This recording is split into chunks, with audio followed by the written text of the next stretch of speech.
NextJs 13.2 came out just a day ago, and with it now we have the new API routes inside of the app directory.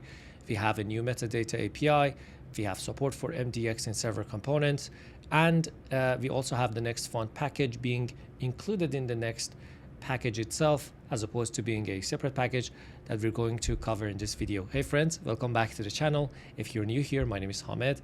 I'm a full stack web developer, and here on this channel we talk about modern web dev topics like React and Next.js. So let's go.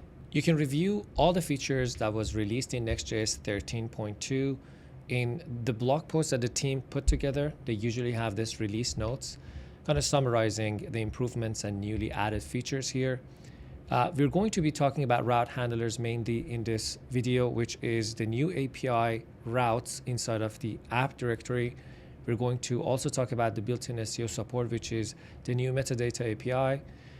And also we're going to talk about next font being now included in the next package as opposed to being a separate package. And then we're going to take everything back to a new application and work on the code to set up some API routes in the app directory.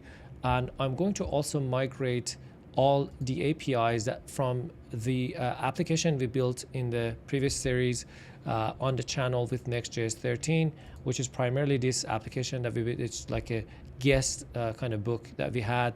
You could just come in here and log in with your Google account, and then you could see different users.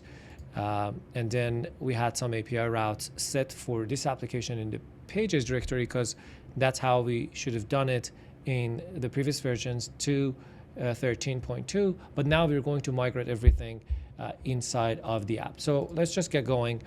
In the route handlers here, you could see that they mentioned the only missing piece from the beta release of the app router was the API routes, and you should have used still the pages directory for your API endpoints. And with this new release, now we can have create route handlers inside of our app directory by exporting functions that map to HTTP verbs.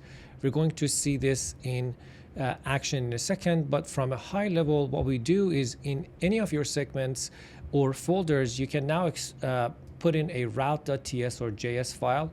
So you typically you would have a page.tsx or JSX. You would have a layout, which represents the layout for that segment or folder.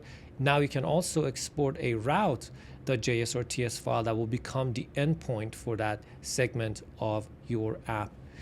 Now you can also have a convention to put all of your API endpoints inside of an API folder, which I'm going to talk about in a second. But you don't need to do that like you had to with the pages directory, because that was you instructing Next.js to know whatever you're putting inside the API folder in the pages folder were supposed to be API endpoints. But now you don't have to do this in the app directory. You can put them in an API folder and just access it from an API endpoint, or you can just co-locate them with your other segments or other routes by just exporting a route.ts from that segment that we will see in a second. So that's from a high level. Let's just go to our code and create a new Next.js application so we can show this in action. I'm going to use pnpm, so pnpx create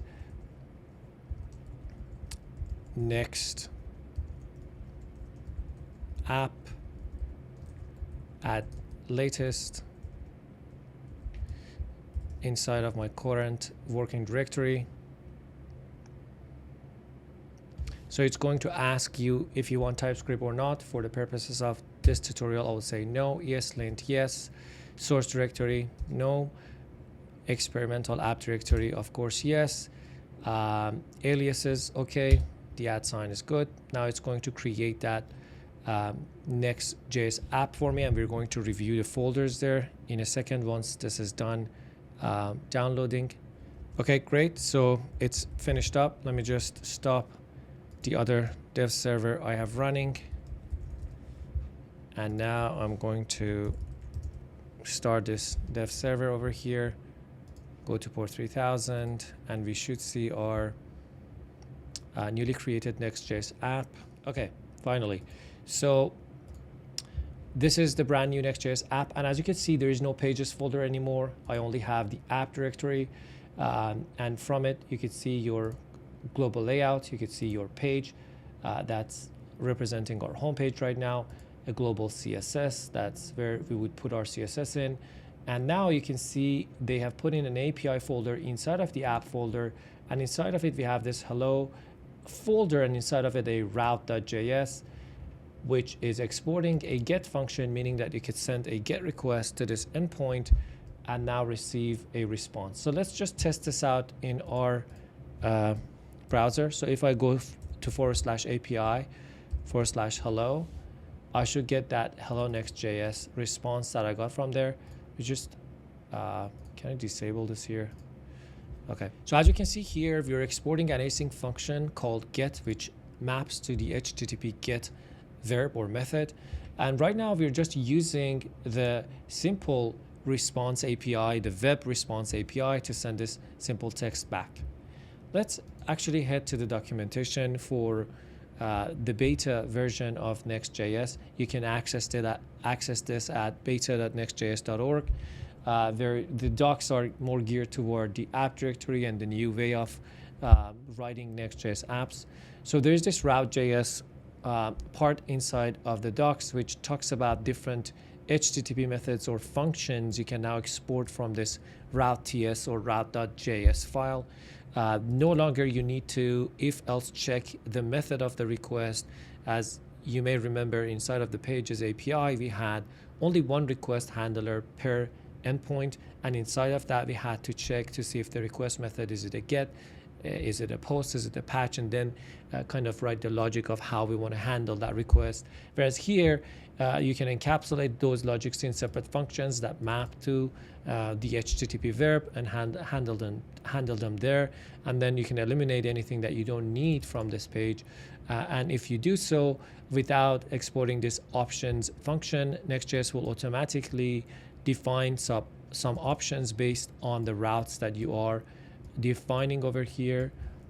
So you don't have to do this. You can if you want, but it will be automatically taken care of.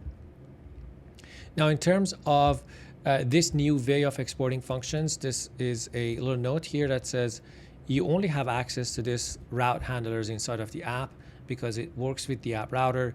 These are not accessible inside your pages directory, but you don't need the pages API directory anymore because these are supposed to be doing the same functionality that the API endpoints inside the pages folder were doing for you. In terms of the parameters available to these functions or handlers, you have the request object, which is a next request object. Itself is an extension of the web request API, but they have extended it to give you more control over the incoming request. They have added some helper functions like the cookies to it. And it also includes a parsed URL object called NextURL, which you could use to, for example, get the search parameters. We're going to see this in action in a second. But you also, as a second parameter, receive a context object. This is similar to the context object that you would have received inside of your get static props or get server side props.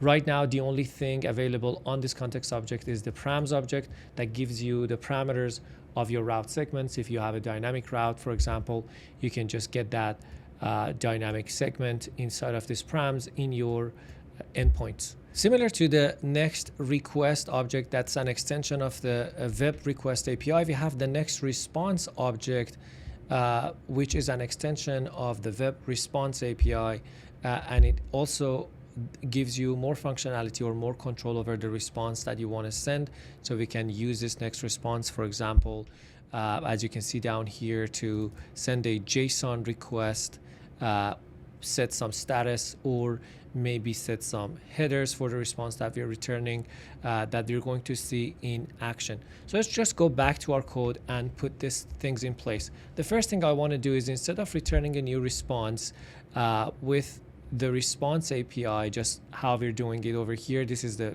web API, let's just actually use the next response. So here I'm going to return a next response. We have to import that from next server, and I'm going to access the JSON method on it. And here, instead of just sending a text, I'm going to send an object with a message property that says hello, maybe NextJs. So let's just save this and go back to our page. And if I refresh this page, we should get an object. Let me just make this a bit bigger. So we're getting an object because we're sending a JSON data this time instead of a text with that message property. Now let's try to actually have some dynamic routes here. So let's say inside of our hello folder, now I want to have a dynamic route that has an ID. And then inside of it, I'm going to put another route.js file. So I have a dynamic route over here. Just going to copy everything from here to here. And now we want to access that dynamic segment. So as I mentioned, we are getting a second parameter to this request object, and that's a context object that has the params property on it. So let's just get the ID from params.id, and let's also send this with our response. So if I go to /API /hello /ABC, I get the message, but I also get this ID, which is ABC, pointing to that segment that I was passing. So you can see it's easy to work with your dynamic segments or routes inside of this new route handlers. You can also get the search parameters here. So let's say I have sort async attached to that. I know you can't probably see that, but right now I have set a query parameter up there in my string, and I want to access this over here. So as I mentioned, this request object is a next request object that gives you access to a parsed URL. So let's get this search params from our request.next URL. And this search param is an instance of a URL search parameter, so we can get our sort, let's say, on this search params.get, and because we called it sort, it should be sort over here. And then I'm just returning this in my response. So let's return the response. Now if I refresh the page over here, we can see the sort as well. So this is the query parameter that we access through the search parameters. The search param is just a URL search param. So if you search for URL search params, this is a web API that gives you access to a key value pair set as query parameters in your URL. But because this is already, next URL is already a parsed version of our URL, we already have this object available, so we don't need to create a new URL from our request URL. Because if you didn't have this, what you would have done or could have done was to just come in here to say const, let's say search params, and then you would have created a new URL from request.url to get the search params out of it, and then come in here to say const sort and access the search params.get the sort. Hopefully this works. So if I refresh this, we still get this sort back. So instead of having to do this manually, now you have this parsed URL available to you on the request object, because this is an instance of a next request, which is itself an extension of the request API. Okay, so we saw that we can easily set dynamic routes, we can easily set query parameters, and we can return a response from our endpoint with the use of this next response. Now you can also export a second object from here and set a status on it. Let's say a status of 201, just to see how different this would be. So if I inspect this, just make this go down, and if I also make this bigger, if I go to network tab and refresh this page, you can see I got this oops, sorry, just wanted to show you. So if you see this first response has a 201 status, which is the status I just set here, that is made easy with this next response. Something else to note is that, as I mentioned, we didn't have to put this inside of an API. So let's say inside of my app folder, I don't know, maybe I have a products folder, and inside of this products, I can specify a route.js right here, and I can have this same thing pasted over here, and now I say this is the product page, let's say product endpoint. So now if I go back to my application, instead of going to API, I can just go to products, and if I hit enter, I should get that response back, product endpoint. So you really don't need this API folder. If you like to organize all of your endpoints in a single location, you can use the API folder in a similar fashion to pages directory to kind of include all of your endpoints inside of one location. But you're not limited to that. You can include this route.js or TS file inside of any segment in the app directory. The only thing that you should pay attention to is that you cannot have a route.js file at the same level as you have a page.js. So for example, if I close all of these guys inside the API, in app right now you can see I have this page.js, which is the main homepage of our application. If you put in a route.js over here, it conflicts. The reason why is when a request comes in, NextJs doesn't know if the request is to get the page or to get the API get endpoint. So therefore, you cannot co-locate your route.js file with the page.js if they're at the same level. For that reason, it may be more convenient to have an API folder so you don't have that limitation and only put your route files inside of your API. But I just wanted to mention that you're not limited to that. You can literally export this route.js file from any of the segments inside of your app. Now that we know how this works, let's just go back to the application we built together when NextJs 13 was released. I'm going to show you what we have, and we're going to migrate the API endpoints in that application to the new app folder. So bear with me for a second until I open up that project, and I'll be back. Okay, so I have opened up the application locally. If you haven't watched the videos where we built this new NextJs 13 project together, where you have this nested layout concept of a root layout with a user's layout, it's like a guest book for users to come in and log in, and then you would have this section nested for each user. Once you click on the list, the users will load, and then we're showing some notes or tweets from these users, and then we're able to interact with these components because these are client components inside of the bigger server components. I will link it somewhere in the description if you want to follow along.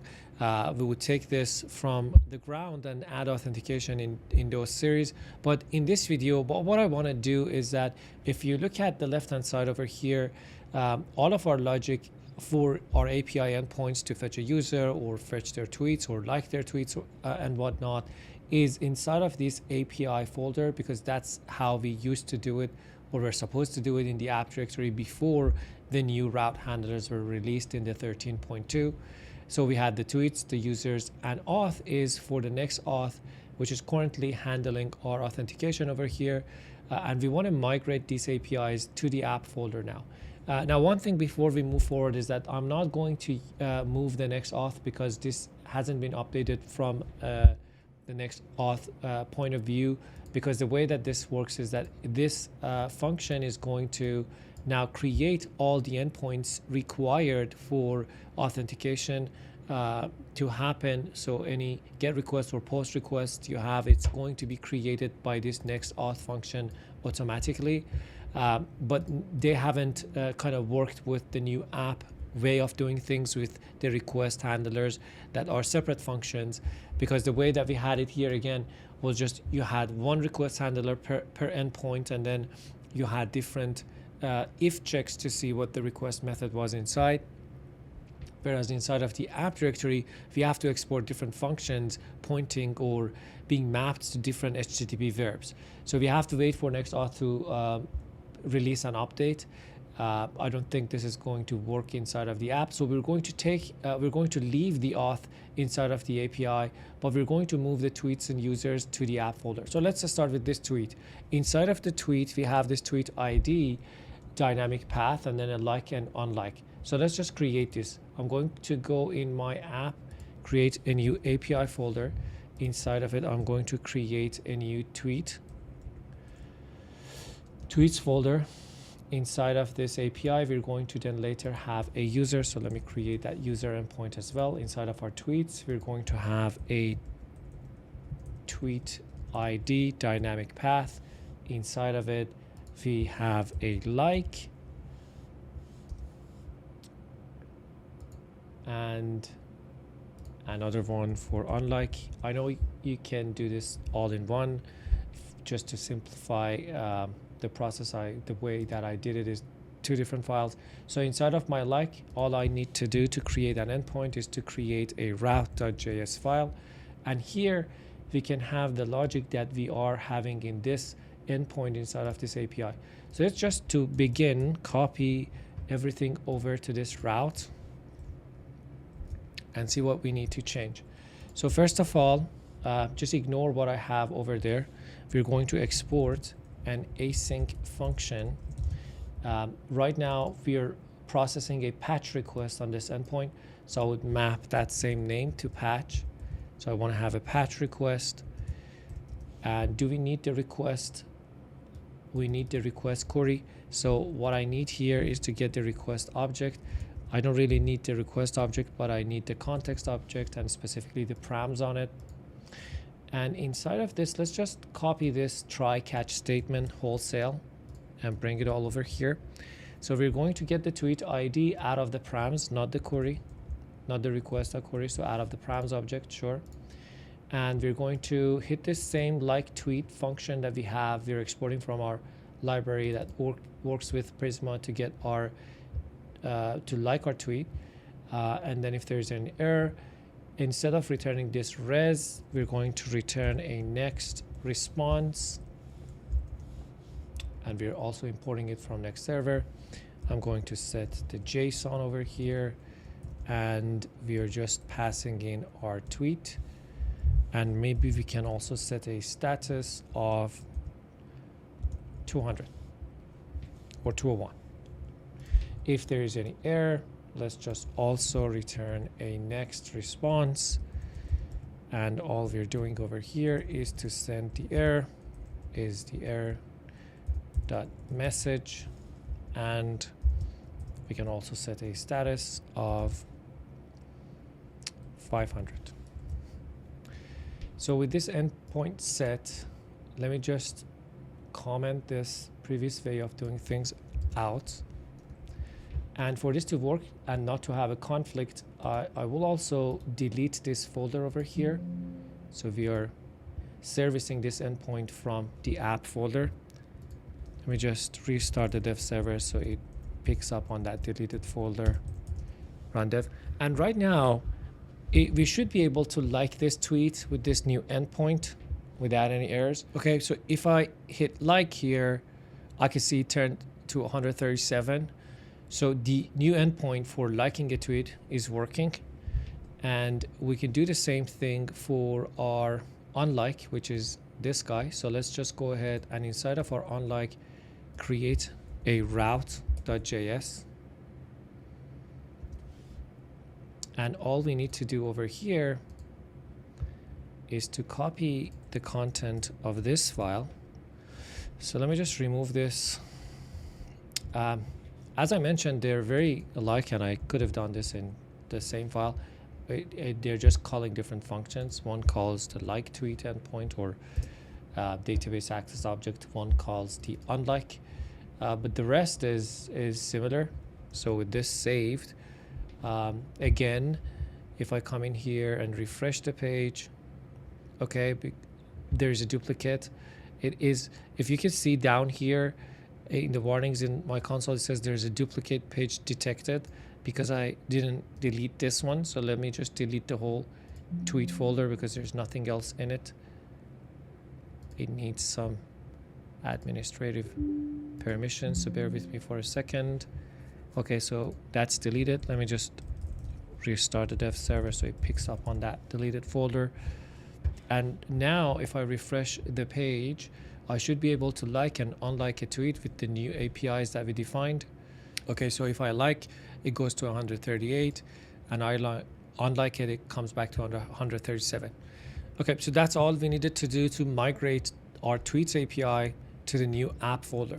Now, one thing I want to mention before moving forward is that previously we were using API routes to mutate our data. For example, here I'm changing the number of likes on this specific tweet for this user, and I was using the API routes inside of the pages directory to receive this new request that was patching or updating one of my records in the database. Now, inside of the documentation for the new route handlers, it mentions that that's not the recommended way to use your new APIs inside of the app directory as an endpoint for mutating data. Instead, we should be using mutations. So this is a new API that hasn't been developed completely yet. It is in the process. But what it is referring to is that if a GET request is reading data from the server, making a post or patch request by submitting a form is mutating the data or writing to the server. And for anything that writes data to the server, we are going to in future use the mutating data API, which uses the use transition hook, as you can see over here, from React to handle the pending state or the fetching state of when you're actually submitting any changes to your endpoint. There's an example here on the documentation. I'll include the link if you want to read it. But for now, I just did it the same way we were doing it in the API folder by handling a form request or a mutation through our API endpoints, just a side note here. Now, for the users, it will be more or less the same thing. So we have this API endpoint. The only difference is that we have two functions, one for get, one for post. So if I was to create this users endpoint in the API, in the users, I would have this route.js at the root of the users. I would just export an async function to handle the get request, and then I would have a separate function, async function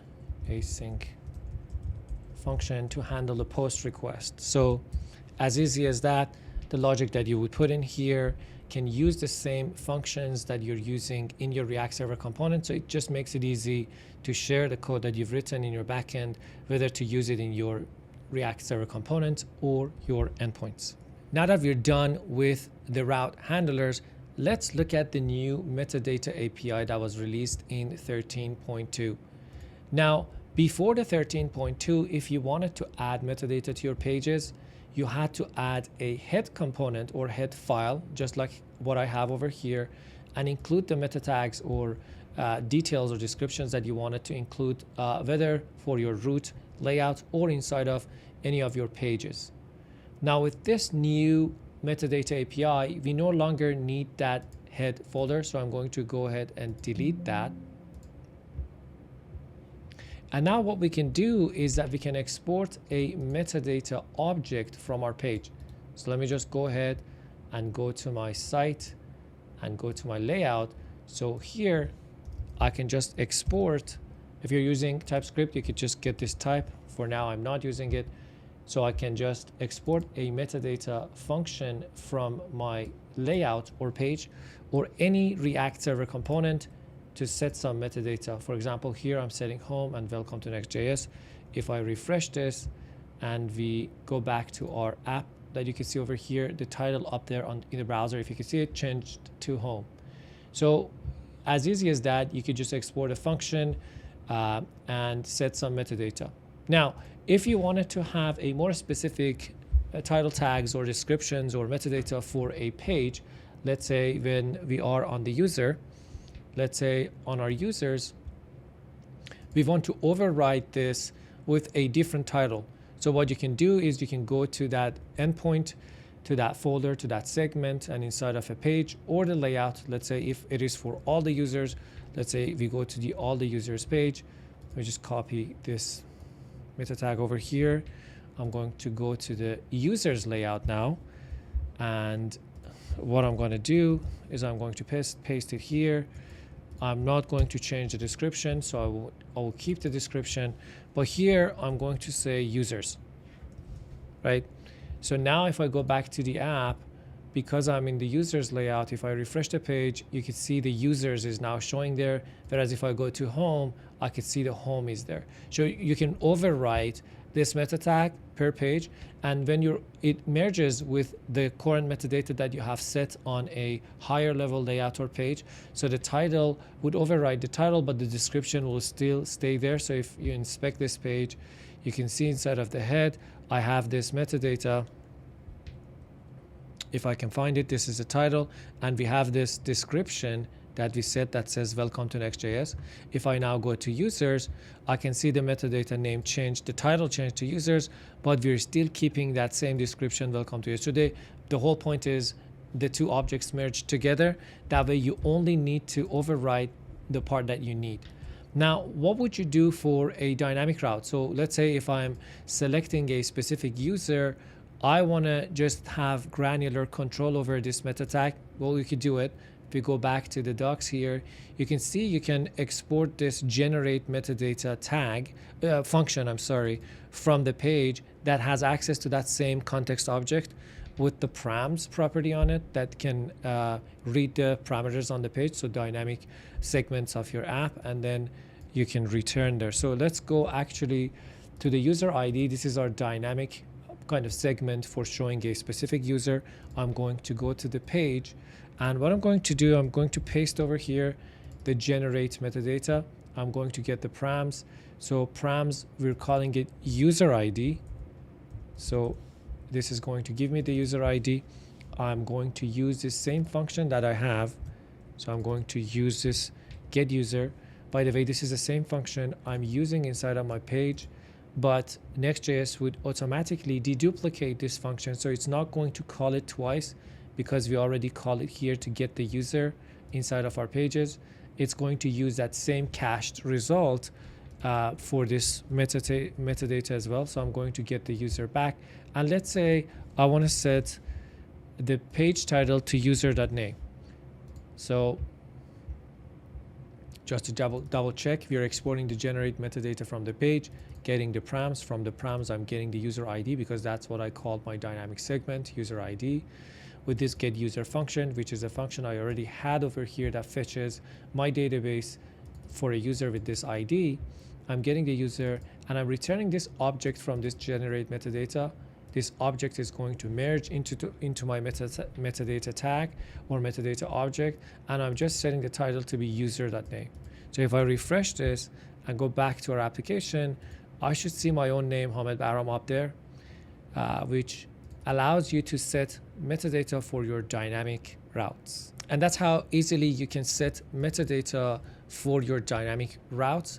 Back to the docs, you can see you're not limited to title and description tags. You can pass in any other field that you want to your metadata object. For example, here we're setting some open graph fields over here for title and images. This is going to be useful when you are posting your link or copying your, pasting your link in, let's say, social medias. The open graph would allow those sites to fetch some information about the link, to show some title description, and or maybe images if you have. Now the next thing that I want to cover is the new Next font package.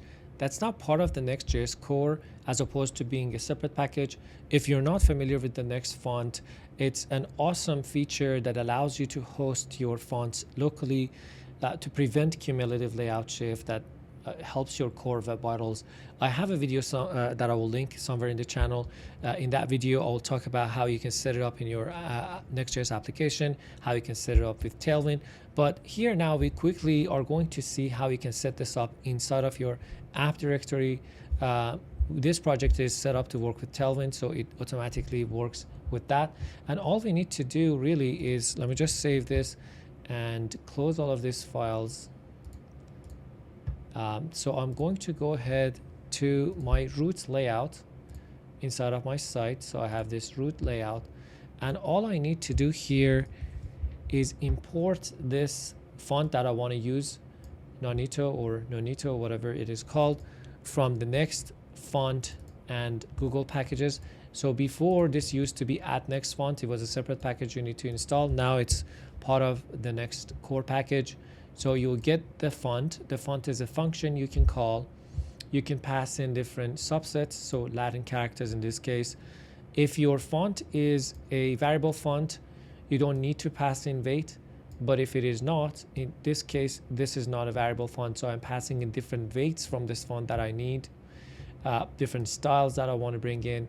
And you can also pass in custom CSS variables or set CSS variables that you can read from your other parts of CSS in your Tailwind. But for using it with the app directory, we don't need to pass in a CSS variable. All we need to do really is to just set this variable font. Let me just copy this code from here and close this off. So all we need to do is to set some class names on our HTML tag.